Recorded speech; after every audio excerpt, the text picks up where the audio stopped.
Wih, kencang itu. Oh. Kamu nih ya? Kalau Apa? misalnya Mbak Adele gemes sama Mas Marcel dicium misalnya. Cici kan? Orang jarang mandi tuh termasuk emosian nggak? Wah, ini. Maaf ya. Maaf ya. Udah dikilap.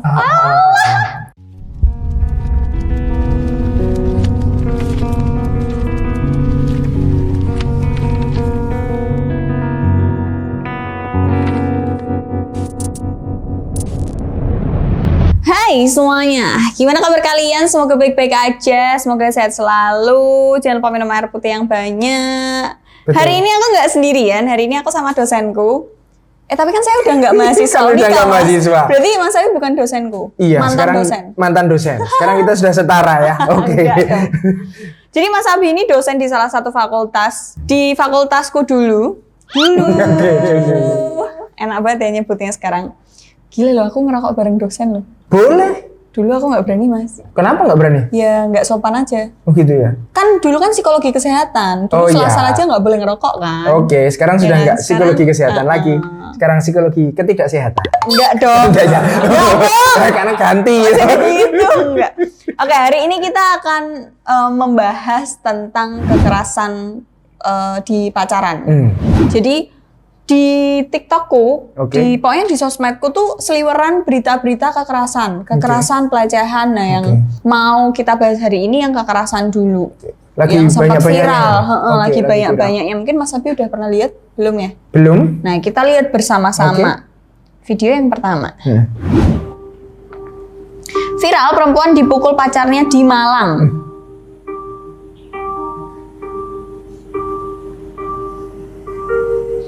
Sebentar. Video yang memperlihatkan seorang pria menampar wanita di Karangploso, Malang, Jawa Timur viral di media sosial. Video diunggah oleh sejumlah akun Instagram seperti macam-macam. Dalam rekaman terlihat seorang pria dan wanita di pinggir jalan.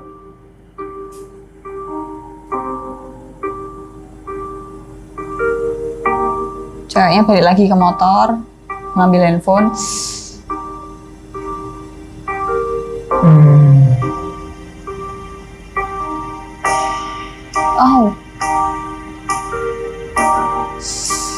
Polisi udah mengamankan pelaku dan korban. Keduanya bertemu bersama dengan perwakilan keluarga masing-masing dan sepakat menyelesaikan secara kekeluargaan. Itu video yang pertama, Mas. Oke, masih ada lagi ya? Masih ada lagi. Ini yang berikutnya. Pukuli pacarnya sendiri, cowok ini diamuk pengunjung kafe. Kau ini anak laki apa perempuan katanya? Wow.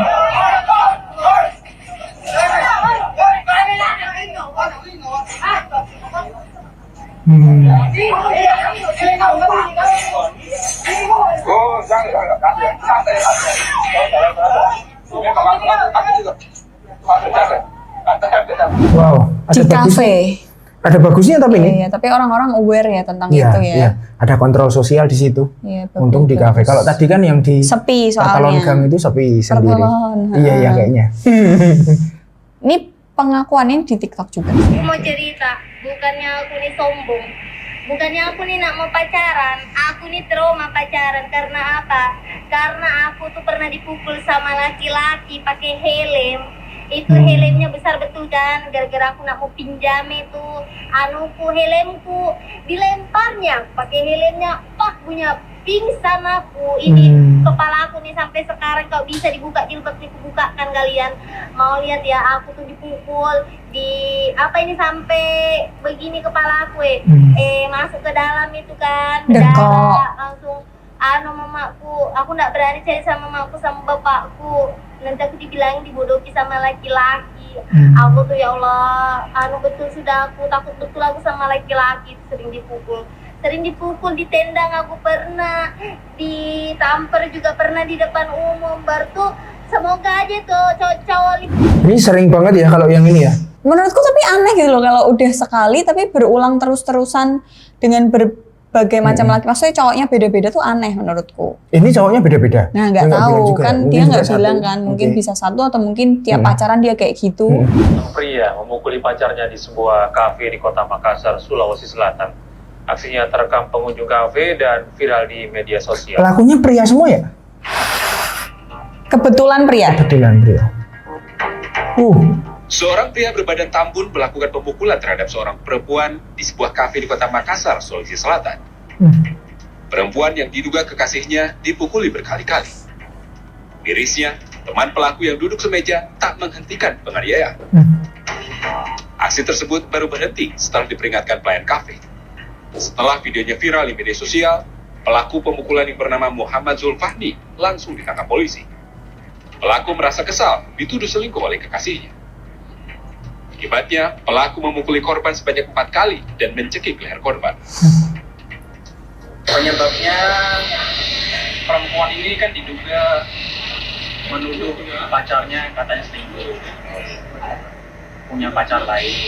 Nah, tetapi didesak laki-laki ini mengelak ya, lepas kontrol, akhirnya terjadilah pemukulan itu sebanyak 4 kali di pipi, kepala belakang, dan 1 kali dicekek.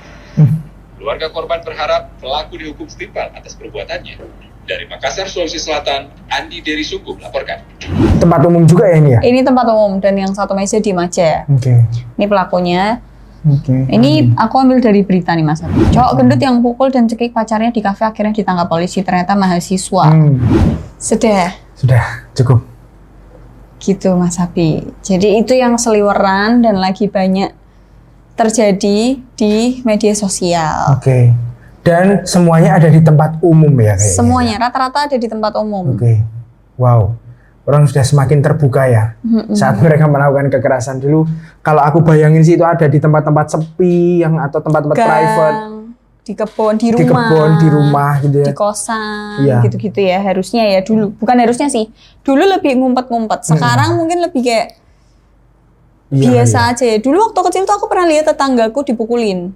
Oke. Jadi suaminya tuh mukulin istrinya sampai diaret-aret di gang gitu. Oke. Terus karena masih kecil, terus aku nggak tahu kayak pelongo tok gitu, nggak tahu apa-apa. Masih kecil ya waktu itu. Masih ya? kecil. Ini ada orang besar juga diem aja, temannya pelaku gitu kan. Betul. Tapi untungnya yang di kafe tadi itu jadi rame, jadi bagus. Artinya sebenarnya kontrol sosial juga masih jalan. Di kafe yang satunya tadi juga diperingatkan oleh mas-mas baristanya atau itu kafe ya? warga. Bukan warga sih, maksudnya sesama pengunjung kafe langsung pada berdiri kan. Oke. Langsung Itu yang rame-rame tuh. itu yang satunya rame-rame. tuh, yang sendiri. Yang sendiri Ya, itu didatengin penjaganya ya. Karyawan kafe. Even cuma 1 orang, tapi kalau dari berita habis itu terus kemudian bisa berhenti juga kan. Meskipun 1 orang nggak rame-rame. iya. Cuman mungkin ada beberapa orang juga yang takut untuk melerai itu ya, takutnya Pasti. mungkin kalau yang pelakunya itu nggak pakai doping apapun, mungkin orang-orang masih berani. Tapi takutnya kalau pakai doping apapun kan jadi nggak ada rasa takut juga kan. Iya sih, pelakunya ya. Iya, kalau kita lihat Nggak ada beneran nih, lelah. aku selalu bilang pokoknya cowok yang nggak selalu cowok sih, ada juga cewek pelaku kan. Pasti jelek gitu loh. Nah menurut Mas Abi, kekerasan pada pacaran ini tuh apa sih? Oke, jadi kekerasan itu kan sebenarnya meliputi beberapa hal. Pemukulan ya, penendangan, tadi ada pencekikan, itu kekerasan fisik gitu ya. Jambak itu juga yang terjadi, tapi kemudian ada patahan lainnya, ada bagian lainnya yang bukan hanya merupakan kekerasan dalam bentuk fisik. Ada kekerasan seksual, verbal itu juga termasuk. Bahkan juga beberapa isu yang lagi kemarin dibicarain karena mungkin akan jadi sesuatu yang berpotensi bahaya juga adalah pembiaran. Oke, jadi kalau berhubungan pacaran tapi dicuekin tuh, misalnya itu juga kekerasan. Itu termasuk kekerasan. Dicuekin itu termasuk kekerasan. Iya. Kok bisa? Iya, dalam hal rumah tangga, kalau kita lompat sedikit, bukan KDP, bukan kekerasan dalam pacaran, tapi kekerasan dalam rumah tangga, itu sudah bahwa pembiaran itu termasuk suatu kekerasan, apalagi terhadap anak. Sekarang aktivis anak sudah sangat aware, gencar ngomongin tentang itu. Nah, teman-teman yang aktivis di kekerasan dalam pacaran ini lagi mulai godok isu itu, bahwa sebuah tindakan pendiaman gitu, pencuekan gitu kan, itu juga merupakan sebuah kekerasan. Kan secara emosi kita juga nggak tenang, nggak asik, nggak sejahtera ketika kita dicuekin secara sengaja oleh pasangan kita. Nah, gitu tuh. Termasuk ya? Iya, ada beberapa hal. Ya ini adalah kekerasan yang kalau aku bilang bekasnya kelihatan ya. Iya. Kayak misalnya pencekikan, pemukulan. Dipukul. Wah itu kan, apalagi tadi mbaknya sampai bilang kepalanya begini, dekok gitu kan. Nah itu kan nggak kayak mobil yang dikenteng magic selesai. Gitu kan, apalagi ini kepala. Kalau ini Mas, kadang kan ada beberapa pacar yang gemes, terus gigit, kemudian kan sampai berbekas ataupun berdarah atau nyubit dengan alasan gemes, itu termasuk nggak? Ini merupakan hal yang menurutku sangat membahayakan. Beberapa orang melakukan kekerasan dengan sadar bahwa dia mau melakukan kekerasan. Beberapa orang melakukan kekerasan nggak sadar, kilaf, atau bahkan dengan alasan karena aku cinta. Tai. Nah, termasuk salah satunya gigit nih. Gigit gemes kan? Karena gemes, tapi itu apakah bisa menjadi kekerasan? Ya, itu merupakan kekerasan, gitu kan. Misalnya kalau aku punya pacar terus aku pukul dia, ini aku karena sayang sama kamu, nggak mau kamu terjerumus, makanya karena kamu semalam pulang terlalu malam aku pukul gitu misalnya. Ini karena aku cinta loh sama kamu, itu pun kekerasan. Apapun alasannya, ada loh masyarakat yang melakukan itu. Itu termasuk kekerasan ya? Ya, termasuk kekerasan. Ya, ingat teman-teman tadi kekerasan itu apa aja. Jadi nggak ada tuh kekerasan berlandaskan cinta tuh nggak ada. Nggak ada. Gigit sampai berbekas. Sampai yang lagi naik itu istilah itu bahasa kasih. Itu kan ada physical touch, quality time, macam-macam kan. Terus ada nambah satu lagi. Apa tuh? Physical attack. Waduh. Nggak, itu nggak termasuk ke dalam teori, tapi warganet itu mengklasifikasikan physical attack. Physical attack. Jadi astaga. Bahasa kasih. Bukan bahasa kasih sih, tapi lebih ke ini kebanyakan cewek ya yang kayak plak gitu loh.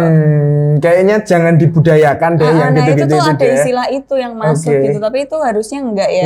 Cuman ada pemakluman enggak sih Mas? Kan banyak nih cowok-cowok juga mengeluhkan nih. Kayak kenapa sih cewek itu kalau ketawa harus sambil ngeplak? Itu termasuk kekerasan enggak? Iya. Itu kekerasan. Berarti aku termasuk kekerasan dong? Ya. Enggak dong. Aku emang kalau ketawa ngeplak. Penjara 25 tahun. Kekerasan aja penjara 25 tahun. Kenapa kok korupsi enggak? Waduh. Sebel. Saya nggak bisa jawab ya kalau itu ya. Jadi termasuk ya, ngeplak itu kekerasan. termasuk ya, walaupun ngeplaknya pelan. Iya, kekerasan. Lah kalau nggak terima ya kekerasan. Kalau nggak terima. Iya.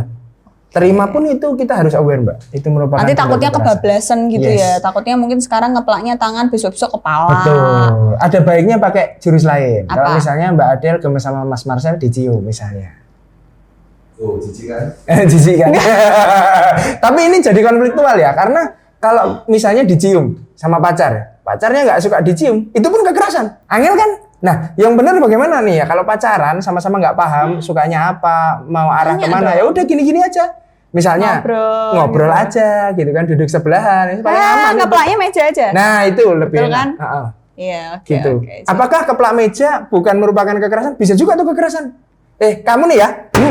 Itu termasuk kekerasan ya? Meskipun aku ngeplaknya meja. Kan kita kaget. Yoi, gitu. Intimidasi nih maksudnya. Nah, itu kekerasan. Hati-hati banget nih kan. Iya. Tipis banget ya batasnya lama-lama ya. Gila kita kan mikirin gini terus kan semua jadi kekerasan. Nyetek rokok kena gitu kekerasan. Tapi kan nggak setipis itu kan, tetap ada batas toleransinya. Mungkin yang tadi kita lihat videonya bareng-bareng itu udah emang mutlak itu sebuah kekerasan. Ya.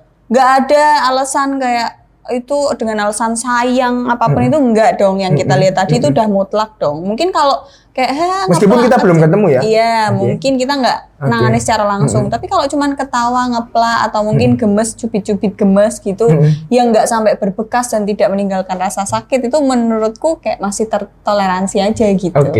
Nggak yang aneh-aneh. Tapi kalau aku lihat di sosmed ada juga yang pacarnya gemes tuh gigit sampai biru tuh loh Mas. Itu termasuk dong harusnya. Iya dong, termasuk. Apalagi kalau definisinya kita pegang kencang tadi, orang cuman dikeplak sedikit itu pun bisa jadi kekerasan. Yang bisa membuat itu nggak kekerasan adalah ya sama-sama oke aja. Ngomongin tentang kekerasan dalam pacaran.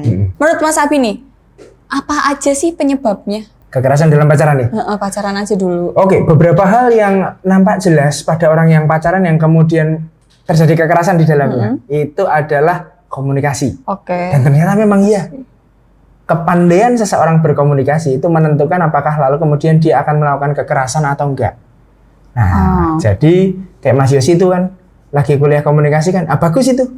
Besok dia akan lebih sedikit melakukan kekerasan nih. Tapi dia tuh komunikasinya buruk. Masuk tuh? Iya. Setiap kali aku sering dengar, halo sayang. Beda cerita dong gitu. Mungkin orang yang melakukan kekerasan tuh gemes juga gitu. Aku nggak tahu nih mau ngomongnya tuh caranya gimana. Itu dia. Terus akhirnya plak gitu. Itu dia. Makanya skill komunikasi itu penting. Apalagi nanti kalau udah jadi menikah tuh, wah bisa-bisa orang semakin mentolerir. Oh nggak apa-apa kok, lagi pacaran dulu juga aku sudah biasa kok ditampar, aku sudah biasa kok dicekek. Jangan sampai tuh. Memperbaiki komunikasi dengan pasangan itu adalah hal yang harus sih. Wow, oke. Ngefek sampai situ. Komunikasi ya, karena dia sendiri juga bingung gitu loh. Misal aku kayak tadi yang kasusnya dituduh selingkuh, kayak aku mau ngomong enggak, itu tuh enggak selingkuh, aku tuh lagi ada kerjaan terus mengharuskan begini, jadi dia mungkin nggak bisa mengkomunikasikan itu, terus akhirnya kadang emosi juga. saya cepet lah gitu. Gitu. Memang sih enak ya, membuat orang lain nurut sama kita, diem, itu salah satunya adalah dengan melakukan intimidasi, kekerasan. Tapi kan sesungguhnya juga ada dampak lain. Pasangan kita itu jadi nantinya jadi lebih senang diem, inisiatif nggak berkembang, jadi takut. Ngomong-ngomong, asik nggak sih punya pasangan yang nanti menikah, tapi pasanganmu tuh diem aja, nggak punya inisiatif. Masa apa nih? Nggak enak kan manekin. Masa apa nih? Ini diem, manut aja deh. Karena sungguh-sungguh inisiatifnya mati nih. Jadi itulah, kalau bisa diselesaikan dengan komunikasi, yuk komunikasi dulu. Karena itu komunikasi ya kuncinya. Gimana caranya kita tahu kalau ini tuh termasuk udah di kekerasan atau berantem biasa? Oke. Kekerasan kan ada macam-macam, tadi ada yang fisik, betul, ada yang verbal, ada yang seksual, macam-macam kan. Kita nggak bicara seksualnya dulu, kita coba yang verbal dan non verbalnya dulu. Tapi sesungguhnya saya punya satu impian gitu ya, dimana kalau laki-laki perempuan mungkin mereka berpacaran dan kalau ada cekcok diselesaikan dengan duduk dan berdiskusi. Aku ngimpi banget setiap orang bisa punya apa ya, kebiasaan kayak gitu. Bisa punya kebiasaan kalau lagi emosi, stop dulu. Jangan berkomunikasi. Komunikasi hanya jika emosinya clear. Hanya jika kita sudah nggak marah lagi. Nah, makanya itulah kenapa Mas Abi sama istri nih. Mas Abi biasa kalau lagi emosi, ada masalah sama istri, nggak langsung ngobrol kan. Jogging dulu. Pergi dulu. Mie ayam dulu. Masih punya sansak ya. Mukulin sansak dulu. Habis itu baru kalau udah enak, emosi udah reda, baru ngobrol. Itu lebih enak ya jatuhnya.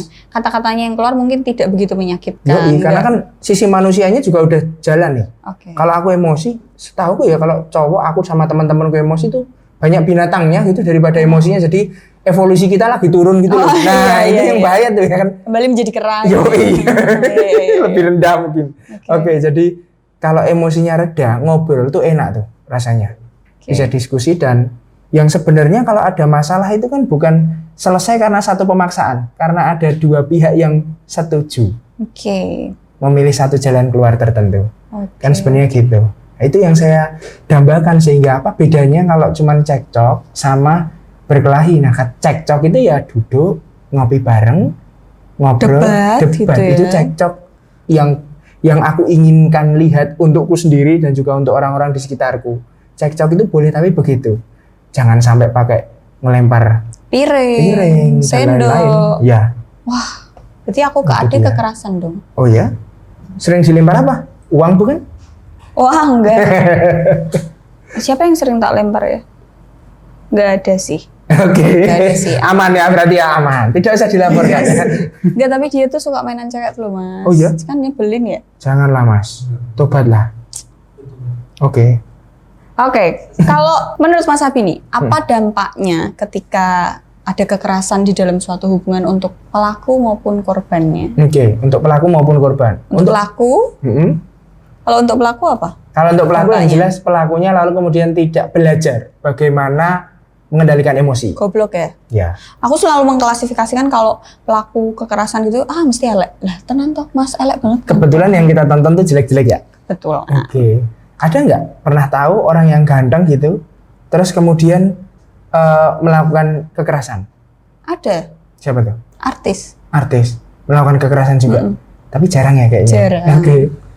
Dia nggak menentukan jelek terus jadi kekerasan, enggak, tapi rata-rata tuh kalaupun enggak jelek mukanya tuh dia nggak punya aura positif gitu loh. Ketika dilihat tuh kayak barangkali ada kaitannya dengan emosi ya Mbak ya. Orang itu kalau emosian lalu kemudian cenderung tidak memperhatikan dirinya sendiri. Dari situlah terus kemudian biasanya penampilannya juga jelek. Bagaimana dengan kasus Amber Heard?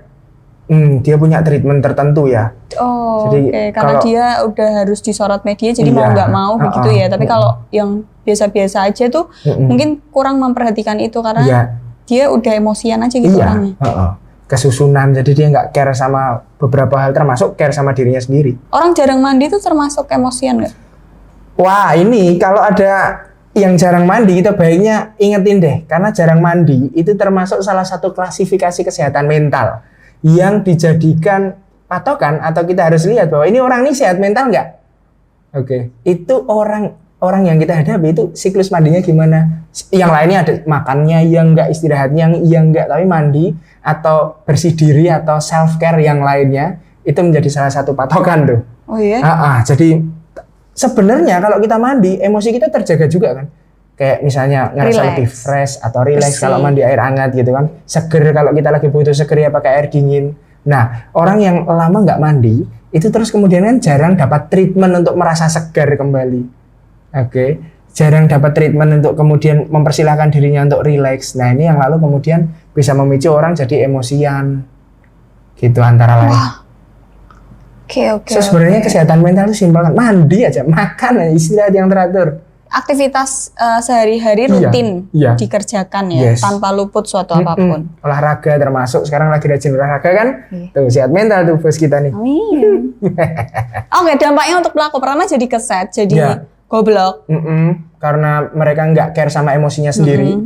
Terus ya yang kasihan ya lalu kemudian tentu saja orang ini nggak belajar gimana caranya berkomunikasi dengan lebih baik. Jadi makin terpuruk ya Iya. malah endingnya. Iya, itu dia. Oke. Nah, kalau sama pasangannya begitu, ini kalau pasangannya diem aja dan mendiamkan, kan jeleknya jadi si cowok ini nggak belajar komunikasi yang bagus sehingga kalau dia pas di tempat kerja, pas di tempat bisnis dan lain-lain juga emosinya nggak akan bagus. Komunikasinya juga buruk. Komunikasinya juga buruk sehingga ya mungkin mengalami banyak kegagalan gitu. So, sebenarnya menjaga komunikasi tadi itu juga membantu kita dan pasangan kita untuk jadi pribadi yang lebih baik. Selain dalam pasangan berdua ini, tapi juga dalam setting pekerjaan juga akan jadi lebih baik. Oke. Kalau dampak untuk korban, Oke. sudah pasti sakit, Ya, fisik ya tadi kayak didekok, fisik, ya kepalanya. terus kepalanya atau yang lain memar. Itu dampak fisik, tapi dampak emosional tidak kalah mengerikan. Kayak misalnya satu, kalau orang psikologi bilang self esteem-nya atau kepercayaan dirinya jadi rendah. Nah, ini yang membuat beberapa orang yang kena kekerasan dalam pacaran terus, itu terus kemudian ogah juga untuk pindah ke lain hati. Ini kenapa klien-klienku yang ogah move on, itu aku harus cek kepercayaan dirinya. Beberapa di antara mereka nggak mau move on karena mereka nggak cukup percaya diri. Karena mungkin merasa aku udah nggak menarik atau aku kayaknya udah nggak laku lagi deh atau Yes. kayaknya nggak akan ada laki-laki yang mau sama aku karena menurut pacarku yang sekarang aku tuh begini. Ya Ya, kan biasanya itu. si pelaku ini kan akan mendoktrin kamu tuh bodoh, nggak cantik, Nah, atau nggak ganteng, nggak bisa goblok. ini, ya kan Yes, gitu-gitu kan. gitu-gitulah. Padahal Enggak, itu hanya kayak biar apa ya membodoh-bodohin orang aja gitu loh. benar banget. Dan Saya itu yang kira- terjadi. Dan itu bisa terinstalasi kan, bahasa hipnosisnya terinstalasi. Karena diulang-ulang terus. Kita kan Terdoktrin nonton, gitu ya. itu kayak nonton iklan itu loh. Kan lama-lama kita pengen gitu. Iya. Bahasa hipnosisnya juga masuk ini. Kamu goblok, Oke. goblok. Nah, yakinlah dia goblok beneran. Nah, ini dampak psikologis antara lain kayak gitu. Belum lagi kalau kita bicara tentang trauma, mungkin terjadi depresi, mungkin terjadi gangguan-gangguan klinis lainnya. Sampai yang mungkin parah ya. bunuh Bisa diri jadi juga parah ya. Bisa jadi parah. Tapi Mas Abi pernah nemuin kasus atau klien yang korban kekerasan gini nggak? Korban kekerasan dalam pacaran pernah. Pacaran atau rumah tangga gitu? Iya. Terus Kekerasan mereka dalam gimana? pacaran. Korbannya atau pelakunya? Korbannya yang aku temuin. Oke. Jadi saat aku nemuin dia, kondisinya bahwa dia korban kekerasan dalam pacaran dan sayangnya dia diputusin. Jadi bayangin hancurnya. Wong orang diputusin aja kan apa ya, kepercayaan dirinya kan pasti ada saat-saatnya goyang gitu kan. Sedih gitu kan. Apalagi ini diputusin dan ada track record bertahun-tahun pacaran sama pacarnya yang sering melakukan kekerasan. Lama. Bayangin, lama. Dia jadi orang yang nggak percaya diri, pendiamnya. Dia ngomong sama saya tuh pertama gini, Kak, saya tuh introvert orangnya. Wah, udah berlindung di balik itu dulu. Saya introvert, padahal enggak sebenarnya. Orangnya ekstrovert. Sebenarnya. Orangnya ekstrovert. Tapi bisa merubah menjadi introvert yang dia benar-benar tertutup. Dia bisa percaya bahwa dia itu introvert. Padahal aslinya ekstrovert. Karena saking nggak pedenya. Saking kalau ketemu orang itu dia gugup, cemas, takut gitu tuh. Makanya dia menyadari dia introvert. Itu dampaknya dari kekerasan doang ya? Ya. Bisa sampai kayak gitu? Betul. Jadi kekerasan itu ya kadang sesuatu yang dibiarin orang, bahkan ada orang yang apa tuh itu galak, udah gitu aja.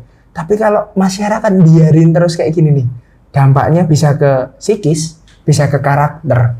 Makanya salut nih sama warga-warga yang di kafe tadi, yang rame-rame ataupun mas-mas yang karyawan kafe yang sendiri itu yang mau ngingetin. Bahkan cuma diingetin satu orang tadi, itu juga stop berhenti kan sebenarnya, stop kan. Itu dia. Tapi pelaku-pelaku ini tuh cupu nggak sih mas sebenarnya? Bagiku sih yang jelas ya itu dia lagi nggak jadi manusia aja ya. Cupunya ya karena mereka terus kemudian nggak punya pecahan lain ya. Padahal kan kita kalau jadi manusia ini nggak seperti hewan yang nggak suka gigit misalnya gitu kan, nggak suka jeguk gitu. Nggak suka jeguk, nggak gitu kan. Kita orang yang dianugerahin otak untuk berpikir. Jadi apakah kalau Mbak Adel bilang ini mereka goblok ya lagi nggak berfungsi aja ya otaknya ya. Aslinya mungkin mereka pintar. Lagi error kali gitu ya. Okay. Itu yang terjadi. Tapi Mas Abi, ketika ada kasus nih kekerasan, kita kan lagi bicara kekerasan. Itu yang perlu didampingi apakah hanya korbannya saja? Enggak tentunya. Pelakunya juga? Pelaku juga perlu didampingi dong. Pelaku, apalagi dalam siklus kekerasan, pelaku itu mungkin sekali dulu adalah korban. Bisa. Ya. Orang melakukan kekerasan itu kan mungkin dulu korban atau yang lainnya. Dia punya role model. Gitu ya? Iya, dia lihat. Atau dia punya role model. Mungkin dia nggak jadi korban, tapi dia lihat misalnya ayahnya marah-marah, komunikasi sama kakaknya itu teriak-teriak terus. Nah yang dia tahu, oh kalau komunikasi sama orang tuh begini nih mestinya nih, bentak-bentak nih, secara nggak sadar kan gitu. Terus kemudian dia melakukan bentakan. Dia nggak punya luka, tapi cuman role modelnya aja begitu. Tapi nggak bisa misal nih misal aku adalah pelaku kekerasan, terus tiba-tiba aku ngasih penjelasan kalau aku tuh dulu juga korban, jadi maklumin aku. Nggak bisa gitu dong? Nggak bisa dong. Nggak dong. Tetap sebuah kekerasan. Tetap bukan, walaupun aku dulu adalah korban juga atau aku sadar kalau aku melakukan ini karena visual di keluargaku tuh kayak gitu. Jadi kamu harus maklum, nggak bisa kayak gitu dong. Nggak bisa memaklumi hal itulah. Nggak bisa, ya kan? Itu tetap kekerasan. Jadi kalau ada mungkin pasangan-pasangannya melakukan kekerasan terus tiba-tiba mengeluarkan kata-kata itu nggak bisa jadi alasan. Ya, betul. Ya. Itu kadang aku sebelnya ada orang-orang kayak gitu. Kayak dirinya tuh udah sadar, aku salah nih kelakuannya, tapi tuh dia mencari pembenaran dengan berlagak jadi korban. Baiklah. Itu kan menyebalkan ya Mas? Menyebalkan, dan itu tidak sebaiknya jadi toleransi bahwa oh ya udah deh nggak apa-apa kamu melakukan itu, nggak bisa gitu dong. Terus kalau kita lihat tadi video-videonya, kalau amit-amitnya nanti tiba-tiba di depan mataku tuh ada yang sedang melakukan kekerasan itu, aku harus ngapain? Aku nih misal cewek. Mbak Adel ya, cewek. Cewek. Yang perlu kita kontrol, yang perlu kita lihat, ukur adalah diri kita sendiri loh. Kita berani nggak? Waduh. Kalau berani, bilang untuk stop. Nah, cara bilangnya pun jangan pakai bentak-bentak, jangan pakai kekerasan. Nggak boleh diteriakin, weh, gitu nggak boleh. Nah ini rawannya. Kadang kita mau menyelamatkan orang dari kekerasan, tapi kita juga melakukan kekerasan. Betul. Kita juga bisa dituntut atas itu ya, hati-hati ya. Iya. Jadi gimana tuh? Jadi ngomongnya halus aja. Mas atau Mbak. Permisi Mas, ini di tempat umum, kita yang agak sopan misalnya gitu ya, atau permisi ini orang lain dari meja sebelah terganggu karena suaranya terlalu keras. Boleh diturunkan misalnya kayak gitu. Sesimpel itu? Iya. Mas tapi itu kan kalau udah pukul-pukulan gimana Mas? Kalau udah dipukul-pukul gimana? Kita lewat Mas, kembaliannya ya jangan lupa. Itu kan interaktif. Itu kan menjedani orang supaya emosi itu nggak push gitu kan. Emosi itu kan naik terus. Kalau kita interupsi gitu, orang lalu kemudian bisa keluar manusianya, hewannya tadi bisa terkikis kan. Oh iya, dia bisa lebih aware sama situasinya. Nah, ada kemungkinan gitu. Itu kan kembalian. Kalau misalnya ini di kafe gitu, kita sama-sama nongkrong di situ tiba-tiba atau di pinggir jalan deh. Kita lewat terus ada yang lagi dipukul atau gimana atau diseret, terus kita harus gimana? Balik ya, Mbak Adel berani apa enggak? Kalau enggak berani, misal aku takut ya, aduh aku nggak berani terus soalnya orangnya badannya gede misal. Kalau takut berarti cari pihak lain yang membuat Mbak Adel berani. Kayak tadi di kafe itu. Nah, mereka mungkin itu ada itu terus bareng-bareng diingetin. Itu salah satu hal yang bisa dilakukan, atau lapor aparat atau orang yang di dekat situ. Tapi kan kelamaan Mas lapor aparat. Seenggaknya dilaporkan dan orang itu akan berhenti, akan belajar dari situ. Memang idealnya ya Mbak Adel yang kemudian langsung nyetop itu. Tapi kan akan Kalau tak lucu. balang gitu mas, nggak Nah, boleh, itu kekerasan juga ya. nggak Kan ada kalau ngelerai kucing garong lagi oeng gitu kan, tak Gituin ya? siram air apa tak balang Ya, gitu. mereka kan nggak akan ngelaporin Mbak Adel Iya betul sih. ke polisi. Tapi kan itu lagi jadi hewan. Iya, betul. Tapi kan Mbak Adel lalu kemudian juga melakukan kekerasan. Ini yang jadi masalah. Ya kan, nah ini dia. Polisi tidak memaklumi itu. Enggak no, tetap kekerasan meskipun dia kena pasal, Mbak Adel juga kena pasal. Dua-duanya kena kan jadi lucu. Iya kan, nah ini kita harus Semprot air hati-hati. nggak kekerasan dong. Kekerasan dong. Oke, Dipanggil kecuali aja gitu. yang korbannya Mbak Adel. Mbak Adel nyemprot itu self defense. Iya. Tapi kalau orang lain lagi ngapain terus Mbak Adel nyemprot, nah itu bukan self defense. Itu main hakim sendiri kan gitu kan. Nah, kita harus oke. hati-hati. Gitu ceritanya. Jadi kalau Oke, kita baik. berani ingetin aja dengan halus begitu. Aku rasa kalau Mbak Adel yang ngingetin, orang akan gagas. Public figure, men. Yoi. Oke. Nah, kalau orang-orang di luar sana ya itu dia. Kalau nggak berani cari orang lain atau netizen tadi ngerekam itu mungkin sebenarnya dia mau ngelaporin tapi nggak tahu kemana dan dia takut. Oke, berarti direkam terus. Direkam. Mas tadi mas habis kayak gini saya udah rekam, Mhm. saya laporan ke polisi ya. Oke. Gitu nanya. Itu salah satu caranya. Oh. Diviralin dan kita lihat dampaknya. Oke. Ke polisi juga kan dia. Oh iya betul Nah, betul. gitu.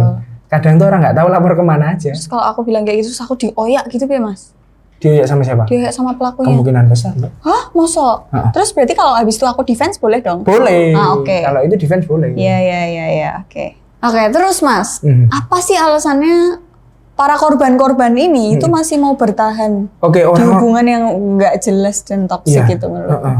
Beberapa orang yang saya temuin sebenarnya kalau suruh memilih nggak mau diperlakukan dengan kekerasan. Mm-mm. Sebenarnya nggak mau. Tapi mereka ya bertahan karena apa? Satu, mereka udah nggak pede lagi. Oke. Banyak orang yang lalu kemudian bilang bahwa, aduh kalau aku nggak sama dia terus siapa lagi yang mau sama aku? Oke. Konsep dirinya sudah hancur, kepercayaan dirinya sudah hancur. Itu yang membuat mereka terus kemudian bertahan. Lah mau siapa lagi kalau nggak dia? Nah itu yang terjadi. Nah yang lainnya lagi, kenapa terus kemudian masih mau bertahan? Karena ada beberapa orang yang melakukan kekerasan itu punya siklus. Nah ini dia, ini yang pernah kita temui di beberapa orang juga. Yang pertama itu biasanya ada konflik nih tipis-tipis. Tapi kemudian semakin lama semakin naik nih sampai terjadi kekerasan. Oke. Habis melakukan kekerasan, ada fase honeymoon fake ya, honeymoon palsu. Di mana habis melakukan kekerasan itu terus kemudian pelakunya jadi romantis lagi. Maaf ya. Aku tadi kilaf. Dan lain-lain diajakin ngedate di tempat yang mungkin lebih enak dari biasanya. Kalau biasanya di nasi kucing terus dalam rangka romantisasi itu terus kemudian diajak ke kafe, kafe misalnya kayak gitu. Itu kan jadi Pak Dut gitu ya. Pak Dut. Itu Itu dia. Nah, orang-orang ini kan lalu kemudian korban ya, maksudku korban itu kan terus kemudian punya pola pikir bahwa oh pacarku ini masih mau berubah, pacarku ini masih bisa berubah. Nah harapan itu yang membuat terus kemudian mau bertahan dalam hubungan. Balikan lagi. Yoi, padahal mayoritas tidak berubah. Tapi ada. Yang berubah Heeh. klienku ya nggak ada. Nggak ada.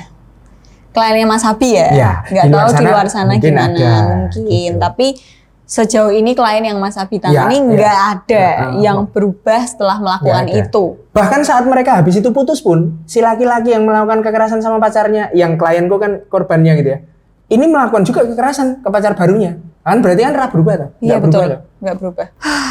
Oke itu ya dengerin ya anak-anak. Ini kayak kuliah ya. Terus nih, Hah, menurut Mas Habi nih, Yes. Mas Habi ini kan psikolog. Oke. S2 kumlot lagi. Aduh, Gokil, aduh. ya Allah. S3 Mas.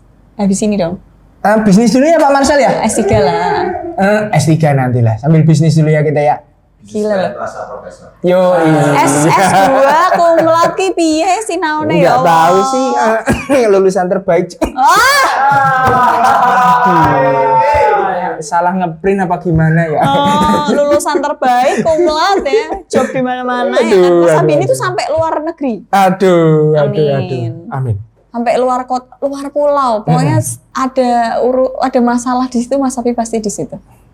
Pokoknya udah kemana-mana. Bukan sebagai pelaku kan? Bukan Oke, dong. ya, sebagai psikolog ya. Iya. Oke, sip.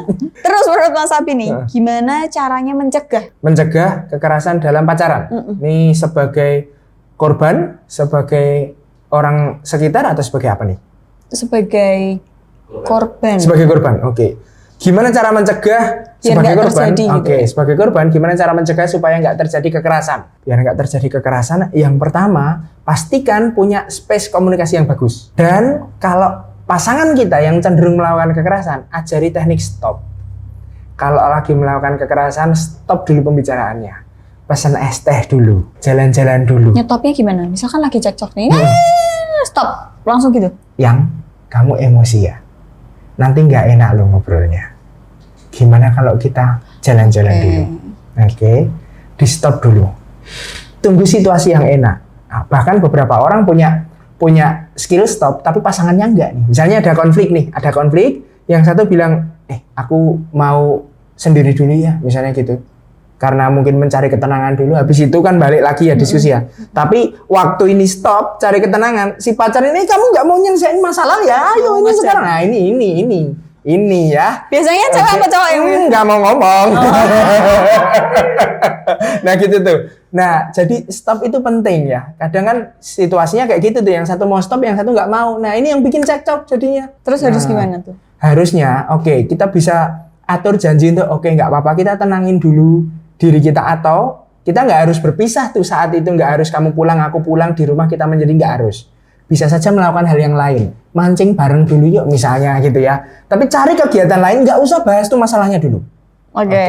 Ketika merasa bahwa gimana, siap, oke yuk kita ngobrol yang kemarin ya. Minta maaf sekali kemarin aku kasar misalnya, bilang gitu dulu, baru lanjutkan obrolan. Oke. Jadi skill stop itu penting sekali untuk kita berhenti dulu saat emosi kita tinggi. Otak manusia itu kan cuma kanan dan kiri nih ya.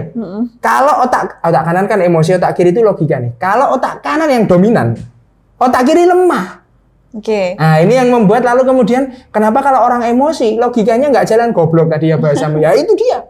Oke. Karena otak kanannya lagi dominan nih. Nah yang ideal kalau kita ada masalah kan cari jalan keluar. Kan logika yang mainnya. Otak kiri kan. Nah jadi kita tunggu supaya otak kanan ini nggak dominan fungsinya. Biar reda dulu. Yoi. Nanti otak kiri bisa jalan. Nah, keseimbangan antara otak kanan dan kiri inilah yang lalu kemudian menghasilkan solusi baik. Gitu. Jadi skill untuk stop itu penting sekali. Oke, mau kuliah di Unika? Oke. Mau ngasih beasiswa ya? Enggak, kalau cara pengajaran dosen enak gini kan kita merhatiin gitu loh, enggak kayak Aduh. Berarti itu termasuk tips dong untuk Yoi. menghindari. Tapi Ya. gimana kita tahu ciri-cirinya nih? Kita tahu nih misal kalau aku cewek nih, wah nih kayaknya nih bakal ada bibit-bibit dia main tangan nih atau kekerasan verbal ataupun non verbal tuh apa yang kelihatan? Oke, apa yang harus kita lakukan supaya tahu gitu ya ciri-cirinya gimana? Oke, yang satu, kalau kita pertama ya, itu kan tadi kita ngobrol tentang role model. Yang kedua kita ngomongin tentang dia pernah jadi korban nggak? So selama PDKT atau selama pacaran awal, ngobrolnya jangan ke kamar terus. Betul, jangan ke Oyo anjing. Jangan ke Oyo. Jangan ke kosan. Yoi. Nah, Tuh ini Ade dia. tuh. Ini Mas Ade ya. Apa yang kita lakukan? Ngobrol. Diajak ngobrol tentang, papamu orangnya gimana nih? Pengen kenal sama papamu kapan ya? Ya, misalnya gitu. Kan dia jadi, papaku galak. Aku dulu pernah diginiin. Nah ini. Mulai Dia cerita. punya role model yang buruk mungkin. Atau dia punya sisi bahwa dia jadi korban juga. Nah ini kita perlu waspada. Apakah harus di stop, dia pasti melakukan kekerasan? Enggak juga.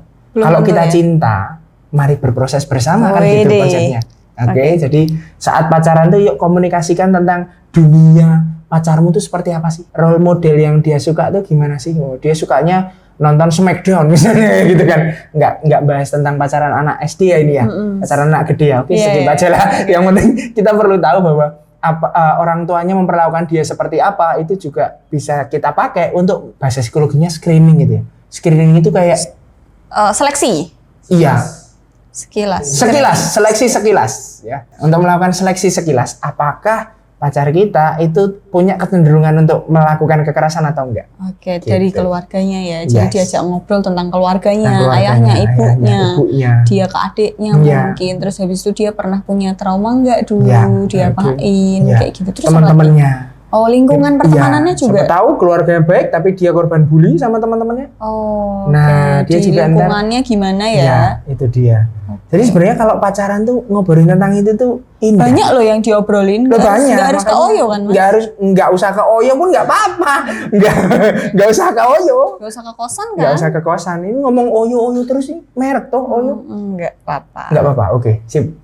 Gitu sih Mbak. Obrolin aja itu caranya supaya kita bisa tahu. Oke, keluarga, lingkungan pertemanan, Yes, role modelnya. role modelnya. Iya. Terus ada lagi?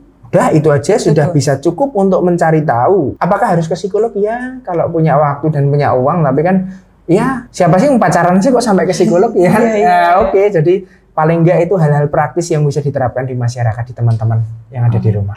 Gitu sih. Tapi banyak dari korban-korban kekerasan atau pelecehan atau apapun itu tuh pada nggak mau ke psikolog endingnya, Mas. Ya, Itu kenapa kira-kira?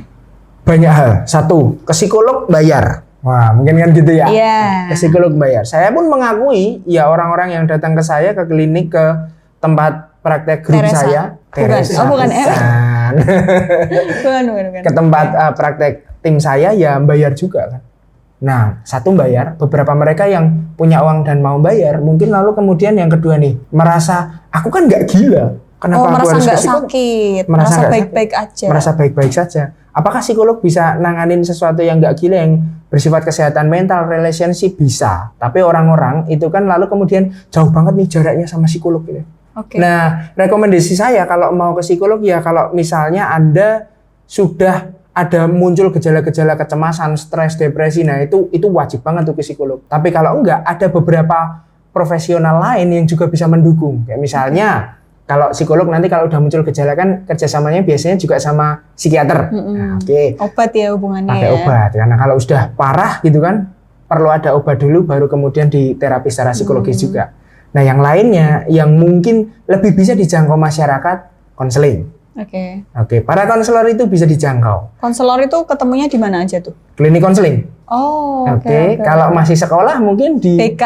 BK ada ya, setiap sekolah ada gitu kan. Kalau SMA, SMK juga ada. Nah, konselor itu juga nggak hanya terbatas di sekolah. Di masyarakat umum juga ada. Di Semarang ada beberapa klinik konseling yang bisa diakses oleh masyarakat. Nah, tapi pun mendapatkan layanan konseling itu beberapa masyarakat juga masih ogah, masih karena bayar ya. satu Masih mungkin bayar, itu. dua ya itu deh aku kenapa sih ini cuman begini aja kok, yang itu juga begitu, kenapa kita harus ke konselor? Oke, jadi ada satu lapis terbawah yang sebenarnya orang-orang ini, kumpulan-kumpulan ini adalah orang-orang yang memang sungguh-sungguh ngerti tentang masyarakat. Deket banget sama masyarakat, terjangkau banget sama masyarakat. Namanya peer educator. Oke.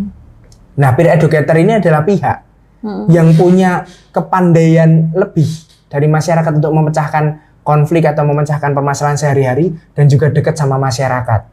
Jadi kalau datang ke psikolog kan mungkin ada canggung-canggungnya. Jauh ya, rasanya kayak itu dokter, itu orang yang berpendidikan. Betul. Belum rasanya kayak dia pasti nggak tahu masalahku kan hidupnya dia enak. Gitu. Kadang-kadang stigma itu masih ada. Kita sudah stres sama pacaran, kita masih stres lagi kalau aku cerita sama psikolognya ngeri nggak ya nih kumisnya tebel misalnya kayak gitu dan lain-lain gitu kan. Kacamatanya lapis 3, nah itu kan bikin stres juga. Jadi stresnya malah double. Sengak gitu. mungkin. Nah itu ya. dia. Oke, jadi akan lebih terjangkau di masyarakat kalau seandainya mereka mengakses atau punya jaringan yang bisa membuat mereka lebih dekat ke peer educator. Oke, seperti contohnya. Seperti Mbak Adel. Oke. Mbak Adel itu adalah seorang peer educator. Oh, aku bisa diklasifikasikan sebagai peer educator berarti. Bagaimana enggak? Di konten-kontennya Mbak Adel akhir-akhir ini ngobrolin tentang ada konten curhat ya. Curhat yang orang tanya, terus kemudian dijawab, terus kemudian dibantu Mbak Adel. Beberapa case kita sama-sama nyerahin itu ke psikolog yang lebih tinggi itu juga bisa. Jadi si peer educator termasuk salah satunya Mbak Adel ini merupakan pintu awal nih justru untuk lalu kemudian menolong mereka. Syukur kalau tertolong, kalau enggak kita bisa rujuk ke profesional yang lain kayak kemarin dirujuk ke CTR, dirujuk juga ke Seruni kalau butuh bantuan hukum. Nah itu lalu kemudian masyarakat bisa lebih tertolong. Tapi pintu awal supaya masyarakat ini bisa masuk dibutuhkan peer educator kayak Mbak Adel. Oke, mungkin kalau aku ngerasa kemampuanku belum mumpuni nih untuk case yang seperti ini, Yes. baru aku rujuk ke orang yang lebih profesional, Betul. mungkin ke konselor dulu atau langsung ke psikolog atau mungkin LBH macam-macam Yes. ya Mas. Jadi pintu awalnya di aku mungkin karena masyarakat jadi lebih kayak Mbak Adel tuh kan sama-sama manusia nih, tinggal di lingkunganku, sekolah juga nggak tinggi-tinggi amat. Kadang kan gelar itu kan juga Itu mempengaruhi. ngefek ya. Orang jadi lebih sungkan atau enggak Iya, gitu ya. Oke. kayak sekolahnya tinggi banget nih pasti bahasa yang dipakai atau mungkin pemahamannya tentang orang-orang yang warga-warga sini agak kurang, mungkin kayak gitu kan. Jadi ya sebenarnya figur seperti Mbak Adel ini adalah figur-figur yang sangat dibutuhkan Oke. untuk membina kesehatan mental masyarakat, termasuk salah satunya nanganin tentang kekerasan.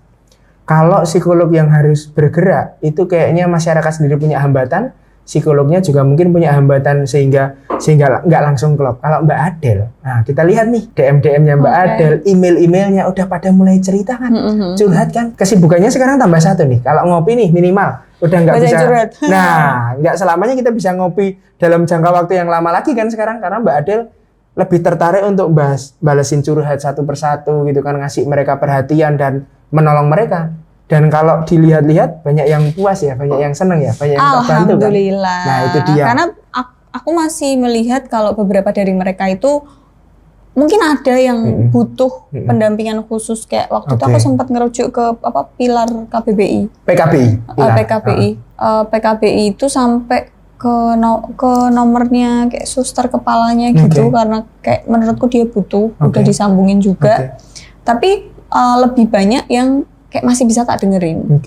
Mbak Adel aku harus, jadi semua masalah mereka tuh endingnya karena Mbak Adel aku harus gimana. Sedangkan aku merasakan pengalaman hidupku itu kan nggak sewarna-warni itu gitu kan. Tapi mereka kadang masih bisa sebatas dia mau didengerin. Kayak nggak tahu tempat curhat, nggak tahu mau cerita kemana. Itu sih Mas. Itu dia. Hadirnya Mbak Adel itu sudah lebih dari cukup. Kadang mereka tuh nggak pengen solusi yang muluk-muluk kok. Mereka didengarkan oleh orang lain. Mereka merasa terdukung. Mereka merasa pede. Mereka merasa konsep dirinya bagus. Dan mereka bisa berkembang dari itu. Jadi sesungguhnya ya sosok seperti Mbak Adel ini dibutuhkan. Nggak usah ke susu kuliah S2, S3 gitu ya Mbak Adel ya. Karena bukan berarti yang paling tinggi itu yang paling dibutuhkan. Nggak juga. Orang-orang yang seperti Mbak Adel yang mau dekat dengan masyarakat ini justru sangat dibutuhkan. Ya kalau Terima ada kasih. rezeki dan waktu bisa kali ya S2 ya Mas Sapi. Oke, ya tapi itu bukan jadi Biar pilihan. saingan ya sama Mas Sapi gitu kan. Siapa tahu aku Itulah juga yang bisa aku kumlot takut. gitu Nanti kan. kalau aku nggak punya klien lagi gimana ya? Siapa tahu nanti kliennya Mas psikolognya siapa? Adela Wulandari gitu kan. Jadi kayak nanti kalau anakku Laris. itu, mamamu kerja apa? Psikolog. Gitu. Oke, tapi nggak harus. Itu Nggak pilihan, harus, tapi nggak ya, itu harus. pilihan. Masyarakat masih butuh peer educator kayak Mbak Adel. Semoga akan ada peer educator lain selain aku ya. Semakin banyak kan semakin bagus juga membantu para profesional di sana kan. Itu sih. Semoga informasi ini bermanfaat banget buat kalian. Kali ini aku benar-benar mendatangkan seorang profesional di bidangnya. Jadi Mas Sapi ini seorang psikolog, kliennya udah di mana-mana, dia ngasih penyuluhan, ngasih catering, ngasih outbound, ngasih pokoknya semuanya itu Mas Sapi udah ambil. Jadi buat kalian kalau misalnya butuh tenaga profesional bisa langsung ke Mas Sapi Terima kasih. dengan harga yang pantas gitu ya. Iya kan? Iya dong. Iya, tapi psikolog itu bagiku juga pengabdian juga. Iya. Jadi kalau nggak punya uang, kontak aja, kita bantu. Iya. Di 23 geng. Yoi. Kita aja konten kali ini, see you on the next video. Bye. Baik.